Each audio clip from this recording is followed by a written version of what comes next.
തൃശൂർ ജില്ല കേരളത്തിന്റെ സാംസ്കാരിക തലസ്ഥാനം എന്ന പേരിലാണ് തൃശൂർ അറിയപ്പെടുന്നത്. പൂരങ്ങളുടെ നാട്. സ്ഥലം കേരളത്തിന്റെ മധ്യഭാഗത്തായിട്ടാണ് തൃശൂർ സ്ഥിതി ചെയ്യുന്നത്. ജില്ലാ കേന്ദ്രം തൃശൂർ നഗരം. പ്രധാന ആഘോഷം തൃശൂർ പൂരം. ഭരണ സംവിധാനം താലൂക്കുകൾ 7.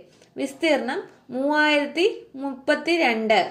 സാംസ്കാരിക കേന്ദ്രങ്ങൾ അക്കാദമികൾ കേരള സാഹിത്യ academy, Kerala Sangeetha Nataka academy, Kerala Lalithakala academy എന്നിവയുടെ ആസ്ഥാനങ്ങൾ തൃശൂർ നഗരത്തിലാണ്. കേരള കലാമണ്ഡലം സ്ഥിതി ചെയ്യുന്നതും തൃശൂർ നഗരത്തിലാണ്. ആരാധനാലയങ്ങൾ. പ്രശസ്തമായ വടക്കുംനാഥ ക്ഷേത്രം തൃശൂർ നഗരത്തിന്റെ മധ്യത്തായി സ്ഥിതി ചെയ്യുന്നു. ഗുരുവായൂർ ക്ഷേത്രവും തൃശൂർ ജില്ലയിലാണ്.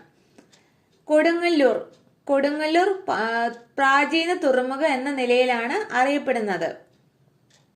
ശക്തൻ തമ്പുരാൻ.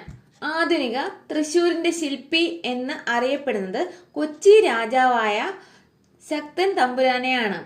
തൃശൂർ നഗരം രൂപകൽപ്പന ചെയ്തതും തൃശൂർ പൂരം ആരംഭിച്ചതും ശക്തൻ തമ്പുരാനാണ്. തൃശൂർ പൂരം. ലോക പ്രശസ്തമായ ഈ ഉത്സവം മേടമാസത്തിലെ പൂരം നാളിൽ നടക്കുന്നു. നഗരമധ്യത്തിലെ വടക്കുംനാഥ ക്ഷേത്ര മൈതാനമാണ് പ്രധാന വേദി. പാറമേക്കാവ്, തിരുവമ്പാടി എന്നീ ക്ഷേത്രങ്ങളാണ് പൂരത്തിന്റെ പ്രധാന പങ്കാളികൾ.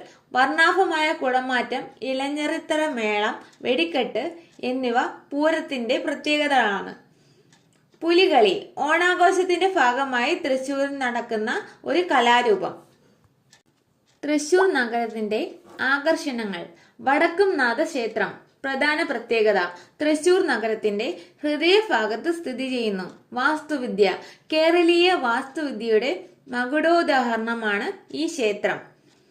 ലോക പൈതൃക സ്ഥാനത്തിൽ ഇടം നേടിയിട്ടുണ്ട്. ശക്തൻ തമ്പുരാൻ കൊട്ടാരം. കൊച്ചി രാജ്യത്തിന്റെ മുൻ രാജധാനി. കൊച്ചി രാജാവായ ശക്തൻ തമ്പുരാനാണ് ഇത് നിർമ്മിച്ചത്. തൃശൂർ മൃഗശാലയും മ്യൂസിയവും. നഗരത്തിൽ തന്നെയുള്ള ഈ കേന്ദ്രം വിവിധയിനം മൃഗങ്ങൾ, പക്ഷികൾ, ഉരഗങ്ങൾ എന്നിവ ഉൾക്കൊള്ളുന്നു. സമീപത്തായി കലകൾ, ചരിത്രം, പ്രകൃതിശാസ്ത്രം എന്നിവയുമായി ബന്ധപ്പെട്ട പ്രദർശന വസ്തുക്കളുള്ള മ്യൂസിയമുണ്ട്. കേരള സാഹിത്യ അക്കാദമി. മലയാള ഭാഷയുടെയും സാഹിത്യത്തിന്റെയും വളർച്ചയ്ക്ക് വേണ്ടി പ്രവർത്തിക്കുന്ന സ്ഥാപനം. Academy complex. സാഹിത്യ അക്കാദമിക്ക് പുറമെ കേരള സംഗീത നാടക അക്കാദമിയും കേരള ലളിതകലാ അക്കാദമിയും തൃശൂർ നഗരത്തിൽ സ്ഥിതി ചെയ്യുന്നു. ഈ സാംസ്കാരിക സ്ഥാപനങ്ങൾ കേരളത്തിന്റെ